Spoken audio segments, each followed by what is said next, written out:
We are going to be speaking about ovum donation and surrogacy. We have an excellent panel of expert speakers. So it looks like we have a couple of questions here. So can everybody hear me? I can hear you. I Okay, can hear you. great. So Dr. Ben Azar, when is a surrogate recommended over ovum donation? The two actually are quite separate. A surrogate is going to be recommended uh, using the intended mother's eggs if the mother is able to produce good eggs, which then produce good quality embryos, and we believe that she cannot carry the pregnancy. If, however, the problem is that the intended mother is not conceiving or not able to carry a pregnancy because of egg quality issues, then we would recommend that she would get an egg donor, and she can actually conceive and carry her own gestation and deliver a healthy child or children. So sometimes it's necessary to use both an egg donor and a surrogate. If a woman, for example, is older, so we don't have good eggs, and she may have uterine structural problems or other risks such as clotting disorders that put her at great risk of stroke or miscarriage, and in those cases we need both. But in general, the necessity for a donor and for a surrogate are quite different. Um, let's see here. What percentage uh, of known donors versus anonymous donors do you utilize? More commonly, donors are anonymous simply because many women don't have women in their lives who are known to them who would qualify. For example, to get optimal results, we like to have donors who are in their 20s. So one may not have a niece who is in her 20s, or sometimes we see families where there are such young ladies, but the husband feels that he does not want to have a known donor, or your sister's daughter, and then maybe your sister will feel that she is more than just an aunt to our children. And this again is bringing us back to how important it is to really explore how does this family feel about having a donor or having a surrogate, and that the couple comes on board together, because I always say keep your eyes on the prize, and the prize is a happy, healthy family. So if we have a situation where the two parents, intended parents, aren't in agreement about using an anonymous, a known donor, I think it's much better to then move to the anonymous donor.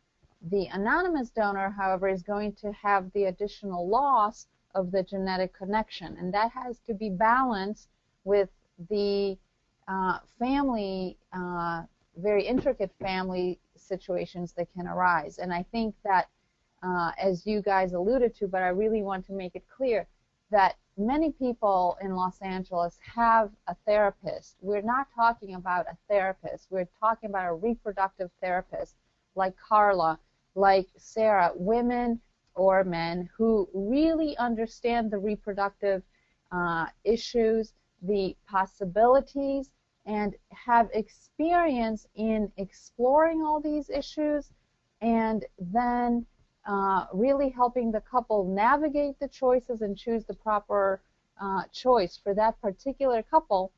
And that is, I think, paramount in ultimately having a healthy family. Yeah, that makes sense. What percentage do you personally, what's a percentage of your patients that use known donor versus unknown donor or anonymous donor, or and then also surrogacy? So, what are those percentages for your practice? So in my practice, I would say about 80% of egg donation is anonymous egg donation. And surrogates often start out being not known to the couple, but surrogacy, I have never done a surrogacy where the couple hasn't had interaction and ultimately met, usually for the delivery, even if the couple lives out of the country. Okay. Susan, this one's for you. What is the difference in the contract for a known donor versus an unknown donor? Okay, in an anonymous donation, the parties are not identified in the contract, so we use initials or a number. The terms of the contract will basically be the same.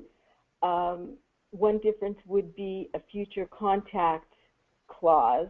If it's a known donor, then you want to make sure that any future contact who has the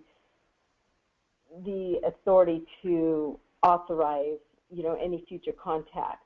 And if it's a relative, like the mother's sister or a niece, something that was already mentioned, the contract will identify, will state that the donor will be known for all purposes as the aunt, if it's, an aunt. So it identifies the relationship, and that person generally will not have any right in raising the child. And there will also be a clause about inheritance, that the child will only inherit through the lineage of the intended parents, whether it's anonymous or known. So I hope that answered the question. Yeah. Um, Carla, this one's for Mm-hmm. you. What would you tell women and couples that are considering this process? What do you think would be important things for them to know? Well, I definitely think that they need to take their time with this. And again, there are so many things that are involved. The legal aspect, of course, it's crucial to find a wonderful specialist, um, and someone that you feel comfortable with, a doctor you feel comfortable with, and of course has the experience like our doctor does. But I think it's got to be a team decision as well. And I do remember in the beginning that my husband was a little overwhelmed. And I was just so desperate once I realized that I couldn't have them on my own, or that I couldn't even do IVF because my eggs were not good, that it took a great deal of time for my husband to wrap his brain around the fact that we were going to use a donor egg. Um, so we read a lot, we joined Resolve. Again, he came to the support group with me that was, again, led by a therapist that specialized in infertility. And as I said earlier, it really normalized our experience. But that we read books, we talked to other people, we went to tons of Resolve meetings, and slowly but surely he became as excited about it as I was. So, and then we would go, of course, to the agencies and look at the pictures. And like you said earlier, he would want, the tall blonde. Though I always wanted a thin girl. I thought if there was one thing that my children could have was not my chubby jeans. So, but I do think you need to take your time and really go through each stage before you come to a decision of doing the ovum donation. That's So I hope that helps. That's good input. So I want to just open it up for anyone that in our audience that would like to ask questions that's not going to use the chat format. So is there any questions that anyone has? And also too, I don't know if our wonderful presenters, if you want to ask questions of one another, we do have a little bit of time uh, for that too.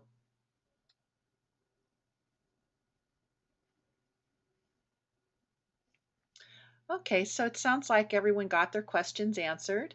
So thank you so, so much to all the presenters, Dr. Benazar, Susan Katzman, Carla Barnett.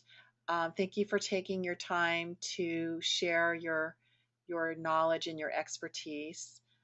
It's really appreciated, and all the good work you do in helping families build. So take care, and I wish you all a good night. Thank you, Thank you, Sarah. Sarah. My Good pleasure. night. Good night. Good night. Good Night. night.